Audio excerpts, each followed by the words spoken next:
देशाची मान शरमेनं झुकावी अशी एक घटना.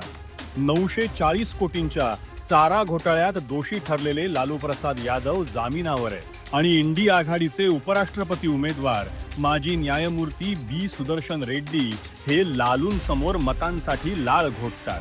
उपराष्ट्रपती पदाचे उमेदवार इतके लाचार झालेत की भ्रष्टाचाऱ्यांकडे भीक मागण्याची वेळ त्यांच्यावर यावी.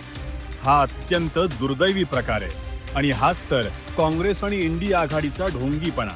एकीकडे न्याययात्रा काढायची आणि दुसरीकडे जामिनावर असलेल्या गुन्हेगारांसमोर हात जोडायचे. इंडिया आघाडीचे बडे बडे नेते जामिनावर बाहेर आहेत. राहुल गांधी अपमानजनक वक्तव्य आणि नॅशनल हेराल्ड प्रकरणात जामिनावर. सोनिया गांधी याच प्रकरणात जामिनावर. अरविंद केजरीवाल, मनीष सिसोदिया दिल्ली दारू घोटाळ्यात जामिनावर. शरद पवार घोटाळ्यांचा बाप पण स्वतः नामानिराळा. हेमंत सोरेन खाण घोटाळ्यात जामिनावर. अखिलेश आणि तेजस्वी यादव ईडी सीबीआयच्या खटल्यात अडकलेले.